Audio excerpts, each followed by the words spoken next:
Hello beautiful souls. क्या आप सब अपनी लाइफ में कुछ मैनिफेस्ट करना चाहते हैं? तो ये वीडियो आपके लिए है, क्योंकि आज के इस वीडियो में मैं अच्छे से एक्सप्लेन करने वाली हूँ कि आप अपनी लाइफ की किसी भी गोल को और किसी भी ड्रीम को सिर्फ 21 डेज़ में किस तरह से मैनिफेस्ट कर सकते हैं। तो पूरा एंड तक देखिएगा, कुछ भी स्किप मत करिएगा, तो आपको डिटेल में मालूम चल जाएगा कि आपको क्या क्या स्टेप्स को अच्छी तरह से फॉलो करना है। तो सबसे पहले स्टेप में आपको मेक श्योर करना है कि आपका पूरा फोकस उसी चीज़ पे रहे जिसे आप 21 डेज में मैनिफेस्ट करने की कोशिश कर रहे हैं।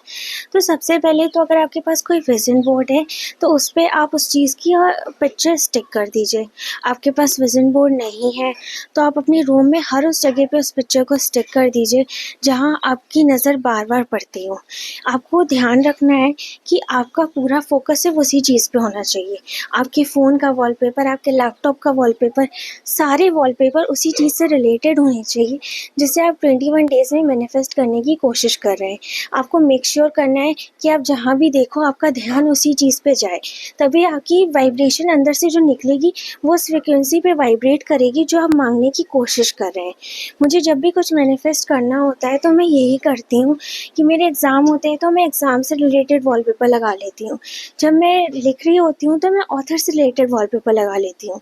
लेकिन जिस टाइम पे जो चीज़ मैं मैनिफेस्ट कर रही होती हूँ, मेरे विजन बोर्ड पे उसी चीज़ की पिक्चर होती है और मेरे फ़ोन का और लैपटॉप का वॉलपेपर भी वही होता है।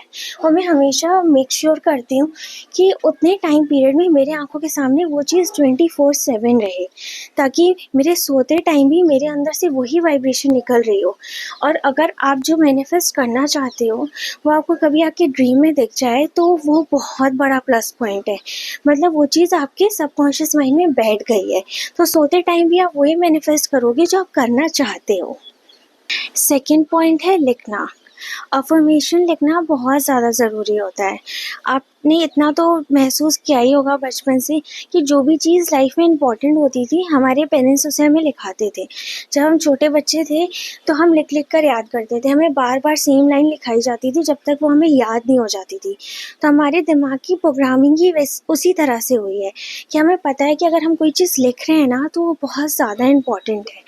मैंने इससे पहले वाले वीडियो में मेरे मैनिफेस्टेशन रिचुअल्स शेयर किए थे कि मैं कैसे करती हूँ, तो आप उसे चेकआउट कर सकते हैं। बाकी लिखना मैं बहुत ज़्यादा इम्पॉर्टेंट मानती हूँ। आप जिस भी चीज़ को चाहते हो उसे आपको कम से कम इतना टाइम तो देना ही है कि आप एटलीस्ट अफ़र्मेशंस लिखो, और अफ़र्मेशंस एकदम डायरेक्ट और क्लियर होनी चाहिए। अगर आप डॉक्टर बनना चाहते हो तो आपको ये नहीं लिखना है कि मेरा नीट का एग्ज़ाम क्लियर हो जाए, आपको डायरेक्ट लिखना है कि मैं एक सक्सेसफुल डॉक्टर हूँ, प्रेजेंट टेंस में। तो आपका नीट भी अपने आप क्लियर हो जाएगा, क्योंकि बिना नीट क्लियर हुए आप डॉक्टर नहीं बन सकते हो। तो आपका विज़न एकदम क्लियर होना चाहिए, आपके अफर्मेशंस एकदम क्लियर होने चाहिए, और एटलीस्ट 3 बार रिपीट एक ही लाइन को आपको लिखना चाहिए।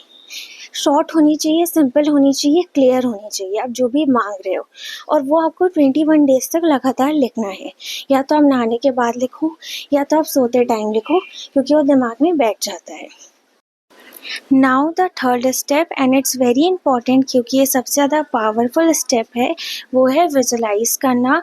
क्योंकि वो पावर ऑफ इमेजिनेशन से क्रिएट होता है, जिसमें सबसे ज़्यादा पावर होती है किसी अफर्मेशन, किसी रिचुअल या किसी भी चीज़ से ज़्यादा। क्योंकि माइंड रियलिटी में और इमेजिनेशन में फ़र्क नहीं कर पाता है। ऐसे बहुत से टेस्ट और एक्सपेरिमेंट हुए हैं जिसमें एथलीट्स को कहा गया है कि आप दिमाग में रेस दौड़ो, और उनकी बॉडी ने बिल्कुल वैसे ही रिएक्ट किया है, क्योंकि दिमाग इस चीज़ में फ़र्क नहीं कर पाता कि आप इमेजिन कर रहे हो कि वो रियल में हो रहा है। और जब आप इमेजिन करते हो तो वो सबसे ज़्यादा पावरफुल लॉ ऑफ अट्रैक्शन होता है। इसलिए आपका विजुलाइजेशन एकदम क्लियर होना चाहिए। आप उस चीज़ को ज़्यादा से ज़्यादा विजुलाइज करो, इमेजिन करो, उस चीज़ के बारे में ज़्यादा से ज़्यादा सोचो, उस चीज़ को करते हुए सोचो जो आप चाह रहे हो।